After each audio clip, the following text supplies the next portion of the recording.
Hi everyone, welcome to our channel. I'm Kate. And I'm Stephanie. And together with you, we're Three Heads. Today we're talking back to school fashion. Not supplies, not decor. We're talking your own personal fashion. So hopefully this is a topic you enjoy. If it's not, then go ahead and skip this. Yeah, we won't be offended. It's not for everybody. And you might be wondering why we're talking about it. Part of it, I think, is just fun. I mean, it was always my favorite part of going back to school. It felt like, ooh, this is the time of year, even from when I was a kid, where I get lots of new clothes instead of like a thing here and there. But also, I think it is really important in how you present yourself as a teacher, or at least it was for me. I felt like I started when I was young. I was 22 my first year teaching, and I was only 4 years older than my seniors, and so I wanted to make very clear that I was older. But then as I got older, I think I also just felt like I wanted to take my job seriously, and I think that that is, you know, evident in how you put yourself out there, but also just how that makes you feel. I know if I got, you know, I had a rough couple of weeks and wore a lot of jeans, I always kind of felt like that's enough. It's time to wear some like dress pants again. And it affected the way I felt about my job as well. I went through a real like style evolution over my years of teaching. When I first started teaching, I wasn't as young as Stephanie was. I was 24, so every year in your 20s feels like 10. So I felt like, oh, I could never be confused with a student. But then also, I've talked about before, the first school that I worked at, my first classroom was a converted garage. So the just environment I was in influenced the clothing that I wore. It was, when it was hot outside, it was hot in my converted garage. When it was cold outside, it was cold in my converted garage. So my clothing that I chose to wear was reflective of my environment. But then I've also made no secret of the fact that I was very much a reluctant teacher. And so I wasn't really like buying into what I was doing. It felt sort of like, oh, I'm just testing this out, so I don't really want to like invest in my appearance. And I'll just wear what clothes I have and figure out how to make it work. My second year at that school, granted it was a cold day, but somebody came into my room, and even though I was sitting at what was obviously the teacher desk, and I wasn't surrounded by students or anything, because I can see very often how that is confusing, didn't realize that I was the teacher. And that sort of like planted a seed. It didn't make me go out and change right away, but it definitely planted a seed in terms of like, wait, like, I feel like it's obvious I'm not a student, but maybe it's not as obvious as I thought it was. And then when I changed schools after the end of that second year, it was sort of my last ditch effort of like, either I'm leaving the profession or I'm going to do this. And so I think I went into it with a little bit more of like, I'm going to try and do this more seriously. And then also we had a principal who was very strict about the dress code. And I know there's lots of opinions about whether that's legal or not legal. We were not discussing that, and we both treated it like it was law, and the majority of people who worked at our school treated it like it was law. So that influenced me as well. And then also I have my entire life been somebody who would either always wear dresses or never wear dresses. Always wear dresses, never wear dresses, since like birth, basically. My mom was like, you were too, and would only wear overalls. So that had sort of like ebbed and flowed as well. But I think like Stephanie, I definitely got to the point where how I felt about myself in the profession was reflected in my clothes. And when I dressed nicely, I felt better about myself. I felt better about being at school, and I needed that mind shift. So for a lot of people, and people who don't have any sort of emotional connection to fashion, it's just covering for their body, that seems really strange. But I think for people who relate to that and who associate fashion with an expression of who they are and how they feel about themselves, that's very much tied together. Yeah. I think I feel like my style evolving was for much more practical reasons, I think, because I think number one, it was just cost. As I got older as a teacher, I had more money. And I also, when I started, had no working wardrobe. So like I started as just needing quantity more than quality. So I think there was that piece. There was also, I think, a piece where I was just very, for myself, in my mind, being a professional meant wearing a button down and dress slacks. And I don't know that I had come to the point of kind of maturity or just awareness to realize that women could dress a little bit differently, or that I think I was also just very like a little uncomfortable in my own body and a little bit like, oh my gosh, like I don't want to show too much cleavage, I don't want to do this and that, and that can be a little bit of a minefield as a teacher too. And I think the other thing is just I didn't grow up in a family that was particularly into style and clothes. I always kind of wanted to be, but that just wasn't our thing. And I didn't really have kind of like role models and that sort of thing. And so very much for me, it was kind of a figuring out what my style is and what I like. And I've made no secret that I admire Kate very much. I looked up to her so much as a young teacher, and she's a very stylish lady. And so I think there was kind of this element of like, well, I want to get better at this and I want to figure it out. And I think it's funny, so much of my, like, when I'm thinking back about like things that didn't work, it was very much more just that process of like trying things that didn't work as opposed to like my personality changing. Yeah.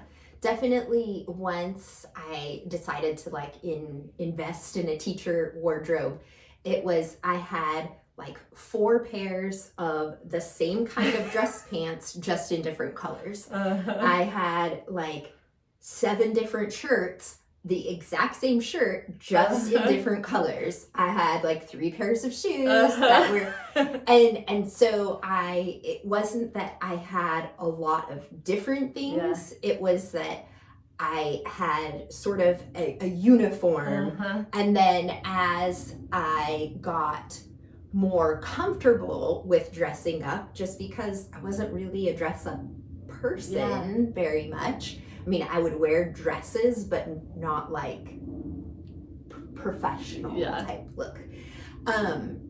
As I got more comfortable with that, then I would experiment more, and I would also see things that I could wear casually, but I could also wear dressed up. Yes. So Steph, how would you describe your style maybe overall? Because I feel like once you sort of found your rhythm, you stuck with the same style. I not so much. Her style, mine evolved more again from figuring things out. Definitely by the end, I think slim fitting pants with like a long sweater, a blazer, something like that was very much, I think, the style I was most comfortable in. I felt like it was the most flattering for me. A dress here and there, you know, I really liked boots, especially. So flats, I came to realize I love wearing heels. I especially loved it as a new teacher. Our classrooms were tile floors, and it gets unbearably uncomfortable to wear heels for a long day. And so I think I very much came to really just, I liked flats, I liked wedges, I liked flat boots. So things that felt, I think honestly, a lot of it was just that it also made me feel strong and confident. So I was quite the opposite. So when I started, like I said, it was largely driven by the environment and the fact that I wasn't fully committed to the job. And then I had that uniform, which I felt very comfortable in. It was something that I would wear till the end of my career, and probably some of the shirts that I did wear till the end of my career, because I've always been somebody who was very much not about the quantity of what I have, but the quality of what I have. That my parents were very much into that. And so I could invest in things early on.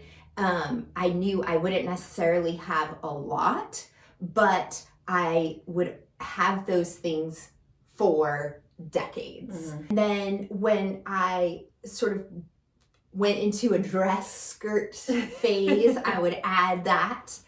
And then I think I wore heels a lot.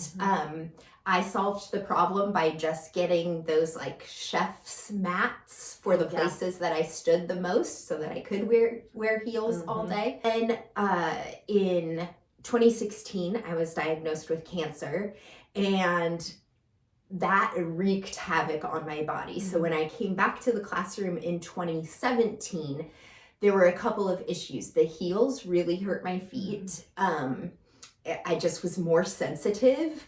And that lasted for probably close to 2 years, where I was just super sensitive to fabrics. I was super sensitive. My feet were really sensitive. Everything was like heightened. But then my style shifted a little bit because I no longer had long hair. And I felt I had a lot of very feminine dresses. And I always felt like when I wore those dresses with my short hair, I felt like I was like an imposter almost. I felt like who I physically was didn't match with the clothing that I wore. And those two things had always been related to me. So then I started dressing a little bit more androgynously. I still wore dresses, I still wore skirts, but I moved away from the feminine aspect of it, and it became more, I would say, like Scandinavian type look, more androgynous. And then the pandemic came, and when we went back to school, and I was thinking when we went back to school, it would be like how it was before. And I think, as with so many things, we went back and nothing was the same. And so I went back and people were very casual. And so I had to find sort of a happy balance of what I could wear and feel like, and this is, nobody ever said anything to me about it. It was all coming from myself, of like, how can I be like everybody else but still be true to myself? So big was a roller coaster. So now that you know our sort of style history, let's talk about our strategies for back to school shopping. I learned to invest in dress pants. Pants are hard forever, to buy. And so once I found stores and styles that fit, I came to realize that was very much worth the investment. I think I always tried to find, kind of like you mentioned earlier, things that I could wear in my personal life, but that I could also wear for school, especially for tops. Gosh, I'm trying to think if there's other strategies or things that I looked for, but you go ahead, and I'll, if I think of any more, I'll let you know. So definitely, like Stephanie, like I mentioned earlier, if I found something I liked, I sort of bought it in every color. And that for me went for pants, it went for shorts. It went for pants, it went for shirts. Skirts was a little bit different, unless it was like a pencil skirt or something. I feel like very often with skirts, it's as identifiable as like a dress that you wear. And I was big on having a rotation of things. I didn't want to wear the same thing all the time. I personally liked to wear dresses a lot because a dress is an all-in-one outfit. As Stephanie mentioned, there are definitely those times where you have an idea in mind, an outfit in mind, and sometimes you're really good and you try it on the night before and you work out the kinks, but more often than not, you're just throwing it on in the morning. Probably don't have a lot of time. We definitely It was always the last thing I did. I did makeup first, hair 1st, and so there was no time left. Oh, I don't like this outfit, but I don't have time to change it. Whereas that doesn't really happen with a dress. So I like to wear dresses. I liked shirt dresses a lot. Those are something that's never going to go out of fashion. And so if you invest in a shirt dress, you're going to be able to wear it for years and years and years. So lots of those things. I liked A-line skirts. Again, pencil skirts, I liked those as well. I think one thing I came to really value was color. Like, I think I used to be very like, I didn't want to be noticed, and it was a lot of white, blue, black. Those are still probably the biggest sections of my closet, but I really made a concerted effort to bring more color in. Came to really like shoes with a pop of color. Like, I have a couple red pairs that I just love them so much. Yes. I also came just practically to recognize the need for base layers. It just like the nude colored like camisoles and stuff, partly because you have too many days where your shirt rides up and you're like, oh, this is embarrassing, I'm having to pull it down, or oh, I'm so conscious of like it falling too low. And so I know, and then as the style became a little more sheer, I think that became something that I would always try to stock up on. And then because of like the changing temperatures and AC and things, I wanted like cardigans and jackets and blazers that looked nice and professional still, instead of having to wear my like puffer over what was a nice outfit because I was just so cold that day. Yeah. You a cold-blooded person, because I know I am. Like, although it's not cold, which that reminds me of the other thing. I did also learn to be wary of like light colored sleeved shirts. I feel like light blue, I just had armpit sweat stains to the moon and back, and it was like, oh, I'd like have something in my closet and be like, this is nice, why do I never wear it? And I'd wear it to school and be like, this is why. Yeah. For me, that was silk shirts. Oh, so okay. Like I said, I find something I like, I buy in every color. I had tons of silk shirts. Those definitely, you sweat through those suckers pretty quickly. So it would be, again, because I'm investing in quality, I'm still going to wear it, but I'm going to think, okay, so on the days we're testing, or, you know, what we're going to the auditorium for an assembly, I'm going to wear this because I'm not going to be stressed out. If we're working on writing, I'm not going to wear my silk shirt because I know I'm going to be sweating.